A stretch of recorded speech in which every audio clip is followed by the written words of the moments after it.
Yo, I'm Chris the Don.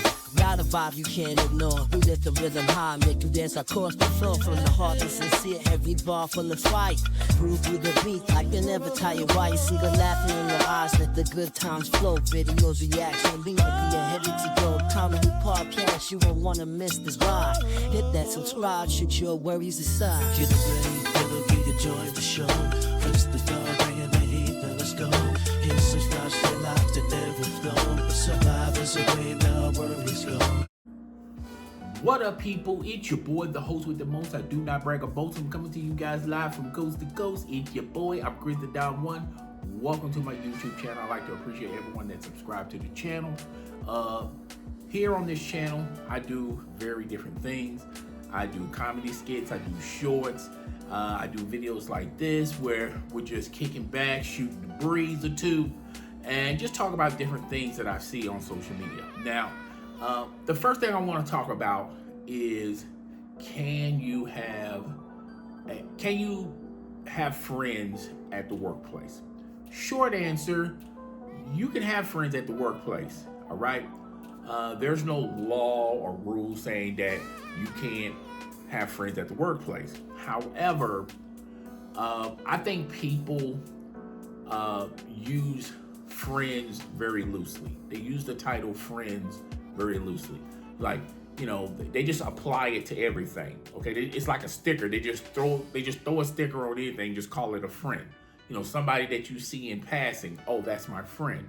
Oh, somebody that one of your co-workers that you just met a couple of weeks ago, oh, that's my friend. Or 6 months, that's my friend. Okay, I feel like today in society, we use titles very loosely to describe or define our relationship with someone else. And in a lot of cases, that is not the case. Sometimes that may not be your friend. Sometimes that could be somebody that just happens to work with you or just happen to know you, all right? That don't necessarily mean that's your friend, okay? And I feel like a lot of people do that on social media. A lot of people do, they'll follow somebody and say, oh, that's my friend. I like their posts, I comment. Whenever they do a video or a live stream, I'm there. I'm connected to this person. So therefore, that's my friend. To me, I feel like a friend is someone you can depend on. A friend is someone that you have established a relationship with. Your friend should know your family members by name. A friend is somebody like when times are rough, or like if you're stuck, if you're stuck on the highway on a flat, I feel like that's someone that you can generally call and they will come and help you out of your troubles. I feel like a friend is somebody that, like, if you're moving, that's someone that you can depend on to help you move from one location to another location. I feel like a friend is somebody that know your family members, know your own family, and vice versa. You should know their family. So I feel like people use the title friend very loosely, all right? So I Googled it, and bear with your boy, and I asked Google, okay, can you make a friend at the workplace, all right? And Google defines it this way. Yes, it is possible to make friends in the workplace. In fact, surveys suggest that the workplace is where adults are most likely to make friends. We spend an average of 90K hours at the workplace in our lifetime. That takes up to 90 to 200 hours to form a deep friendship. And surveys suggest that the workplace is where adults mostly find and make their friends. Moreover, however, having friends at the workplace can act as a motivator to increase your overall engagement. Okay? So that's what Google is saying. All right? And here's what I say. I say you can, and I remember one of my coworkers said this to me, and I was very, very young, and I didn't pick up what she was actually saying, and I felt like it was very abrasive. But later, when I got older and a little bit more wiser, I see why she said what she said. And I asked her, and I said, so you have a lot of friends at the workplace? And she said, no, I don't have friends at the workplace. I have associates. And I felt, I felt like that was very abrasive. But that's when my early stages of working, I came out of high school, going to college, and I was working at this job, and that was my first experience at a workplace. And I treated the workplace like high school because that was my previous experience as far as meeting a bunch of people were at school. So I treated the workplace like I would treat attending high school.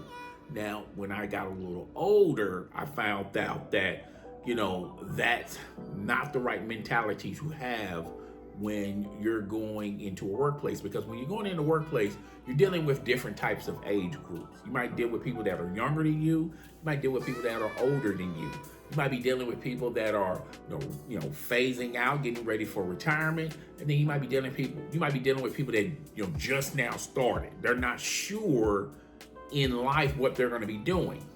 You have people that want to come to the workplace and spend their whole life at the workplace, as far as a career goes. And there's nothing wrong with that. But then you have other people, it's like a pit stop to them. They're just doing this to help them through school, or doing this to help them in life to level up into something else. All right. So that makes creating bonds and creating relationships at the workplace a little bit difficult, because you don't know everyone's time frame. Some people might be lifers at the workplace. Other people, this is just a pit stop to them. So it's generally hard to establish a friendship or have friends at the workplace, because you don't know how long these people. Now, during the course of your time at this workplace, you're going to start developing relationships with people that, and when you go in there, you don't know it then, but then later on you find out that a lot of these people, you understand a lot of these people's mindset, and how, you can just simply tell that there's going to be people that's going to be there. They're going to be lifers. All right. And generally people gravitate to them because this is home to them.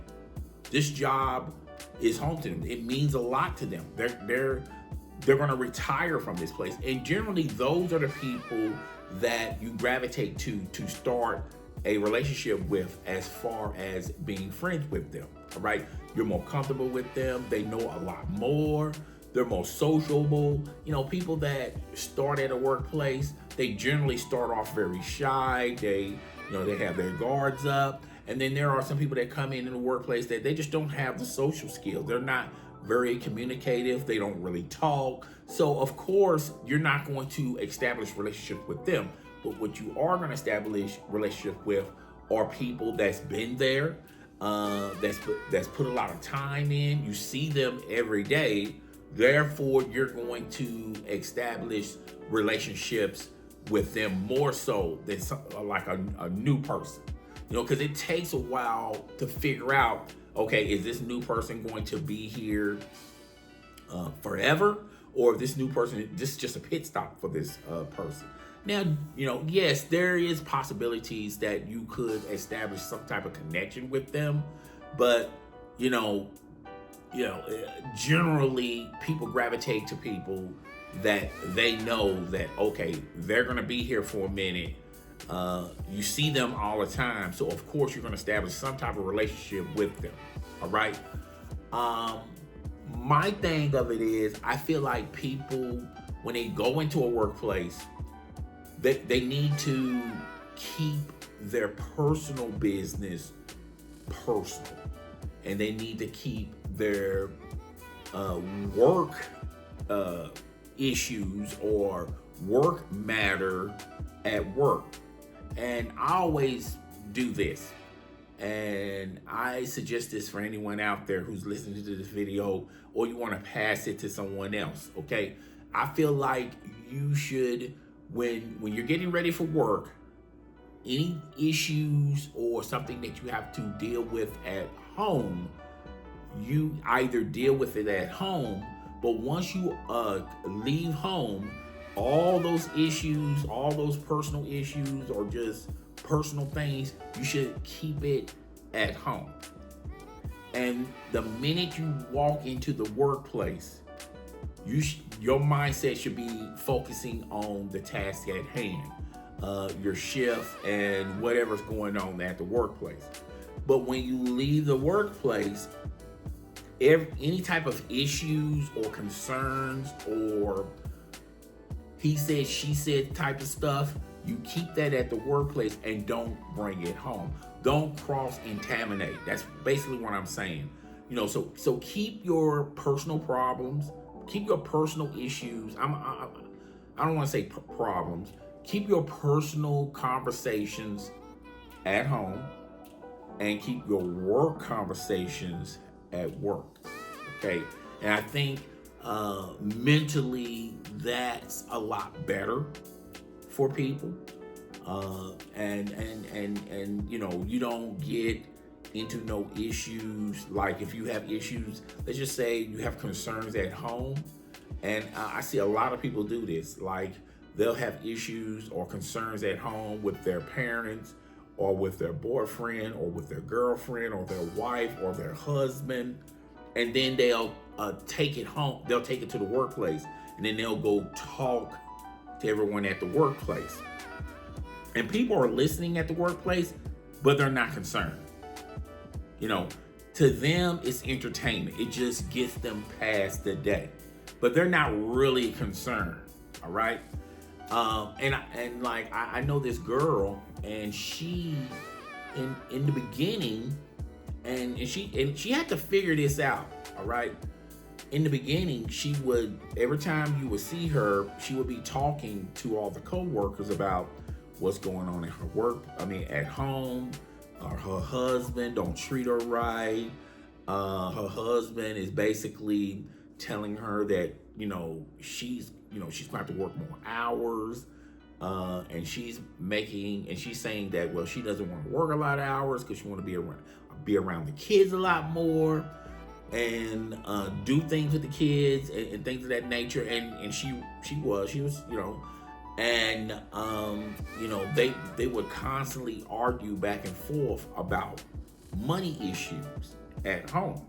And she would talk about this like, she'll just talk to us like, we're her confidants, like I feel like these matters should be discussed with your significant other. And if your significant other isn't, wanting to talk, or if you give them time to cool down, then you want to talk to them later and they still don't want to talk, then I feel like, that's something that you need to talk to maybe his family or your family, or maybe church, go talk to a pastor, or, get some professional help. But these type of issues, if you're looking for solutions, you're not going to get solutions from your coworkers. And to me, I felt like she would, every day was something about her and her husband, right? And I think later on she found out that maybe that's not the best course of action, because, her conversations just spread throughout the workplace. Everyone started knowing about her problems with her husband. And she'd fall back a little bit. She didn't spread all her information out to everybody. Now, of course, she still talked. I feel like there's like one or two people that she talked to that, there's issues. She'll go talk to them about it. But to me, I feel like that's a huge no-no at the workplace, all right? I don't think you should be bringing up your personal problems at the workplace, because if you're looking for solutions, you're not going to find it at the workplace. Okay, everyone's messy. All right, everyone is going to spread your information. If you say, keep this between me and you, it's not going to be between me and you. It's going to be me and you and this person and that person, and all it takes for you to talk to, everyone has this coworker at the workplace where you tell him or her something, they're automatically going to spread it around the store. It's going to spread like wildfire. All right. So to me, I don't think airing out your personal issues at the workplace is the best course of action. All right. So that's one thing. And your coworkers, they generally don't care. All right. They might throw out some solutions, like, well, maybe you should do this, maybe you should do that. I mean, this girl got so talkative about, and you can tell that she's a homebody. Like, you can tell, like, when she wakes up, she gets ready for work. She gets the kids up, she gets ready to work. And then when she comes home, she takes care of the kids. I mean, you can clearly tell that she really didn't have a lot of people outside of work where she can talk to. And when you talk to her, she would talk about, well, she would have issues with his people, then she would have issues with her people. And you can clearly tell that, she's a homebody person and she doesn't have a lot of people to talk to at home. So of course she's going to air out all this stuff at the workplace, okay? Because she feels very comfortable talking to these people, right? So, yeah, I don't think airing out your personal grievances or your personal issues at the workplace is going to solve anything. It's going to create more problems than solutions. That's first and foremost, okay? And I feel like when people do that, they'll do it to an extent, but then when they find out that, hey, everyone's knowing your business and you start feeling guilty about it, then you modify it, or just not even talk about it at all. So yeah, I don't think getting guidance from other coworkers are going to help your issue, because and another thing is, a lot of a lot of people go through a lot of stuff outside of work. They just camouflage it so well, and you really don't know what's going on in their life, okay? You don't know how things are going on outside of the workplace. You just only go by what they tell you. And that's another thing. That, like, it's another lady, and she'll talk about how perfect her life is outside of work. And, we'll all go, okay.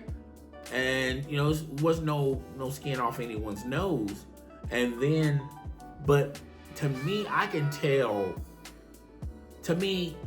how you act around people at the workplace is a telltale sign to me on how you are outside the workplace. All right. So if you have a huge issue with being very communicative with people in the workplace, or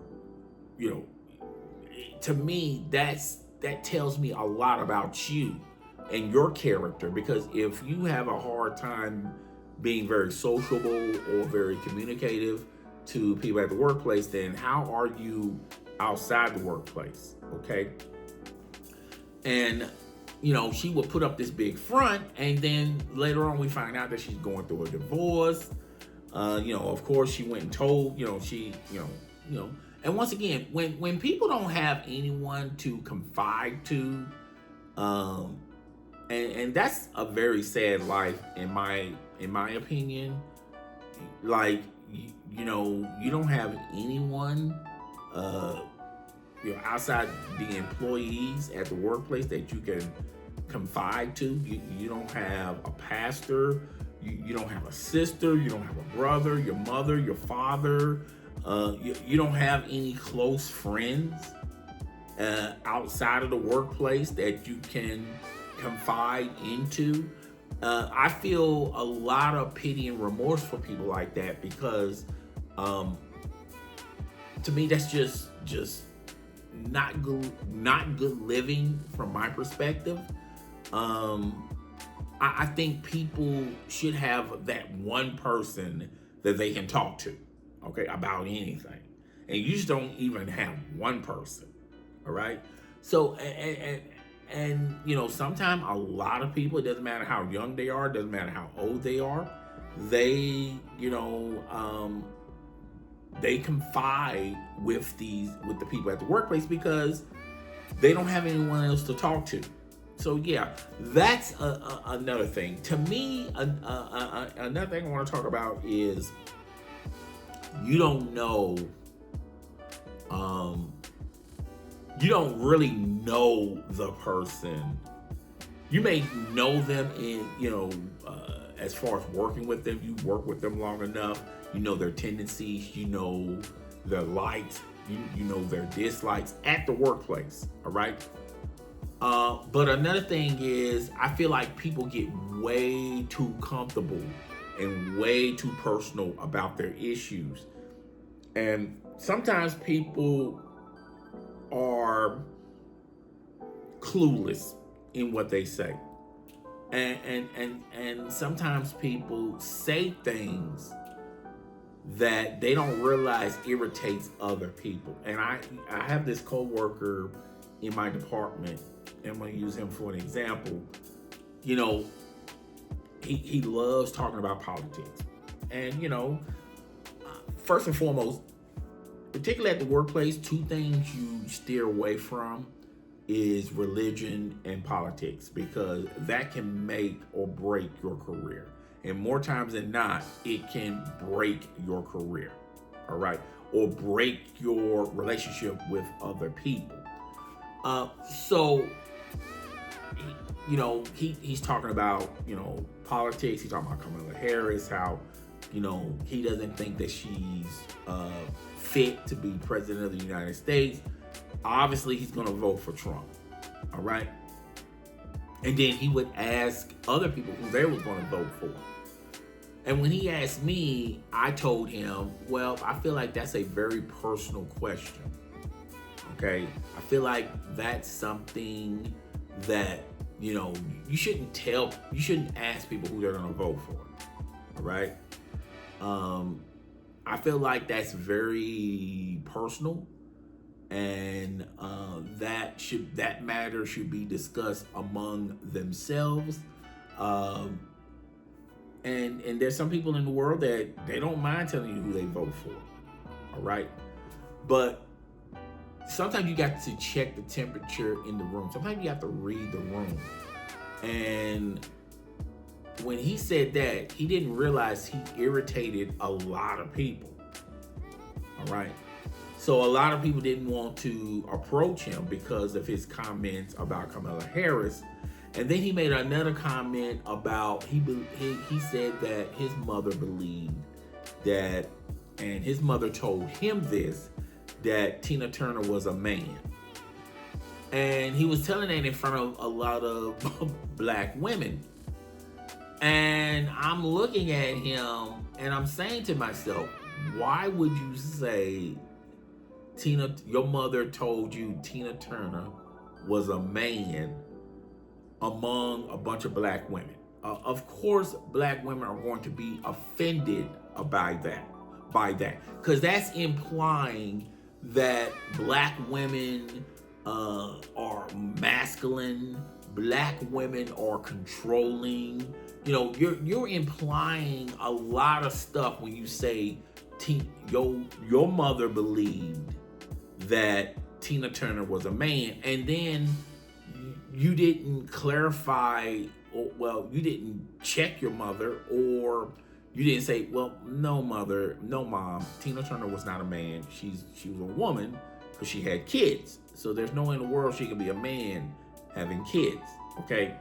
And you're not even talking about that half. You're just basically just allowing her to say that. Okay, foolishness. And he didn't realize he was irritating a lot of black women, you know, and a lot of, you know, then he would start hanging around them, and then he started asking me, well, you know, I hung around so-and-so, and I hung around this person. They was acting like they was mad at me or didn't want to talk to me. And people, that's another thing about trying to have friends at the workplace, because you don't really know the person at the workplace. You just have a general ideal of this person. You're not around them 24/7. You don't know what they like, what they don't like. Okay? So I thought that was very weird for him to say that, but he didn't understand that ticked off and irritated a lot of women that were there, right? So yeah, to me, I don't think, and it took me a long time to come to this conclusion. And like I said in the beginning of the video, there was this girl, and she told me, well, I don't have friends at the workplace. I have associates, right? And that's pretty much the mindset you have to have with your coworkers. Now, sometimes it can be a situation where, wow, you establish a friendship with a coworker. I'm not saying it can't happen. I'm just saying it doesn't happen often. And it's very rare when it do happen. All right. But my piece of advice is, with your coworkers, treat them like your associates. You know them, okay? But you don't know of them, okay? Because anyone that you label a friend, then what you're saying is you're co-signing everything that individual believes and says. When you say, that's my friend, you're pretty much, you know, validating them to other people. And that person that you may think that's a friend may not be a friend to others, right? So I think we use the term, we use titles like friends and buddies too loosely, and everybody's a friend. And, you know, 9 out of 10, it might be somebody that you know, but that don't necessarily mean that's your friend, right? So yeah, I hope you guys like this video. Do your boy a favor, hit the subscription button, the notification bell, share this video with your friends, family, and followers. Comment in the comment section. Tell me, do you like me doing videos like this? Okay, I'm gonna start coming out with. I do a lot of shorts. I'm branching off into comedy skits. Tell me, you guys, if you enjoy those comedy skits. And yeah, we will get back with you later. All right, later, Gators. I will see you next week. Deuces.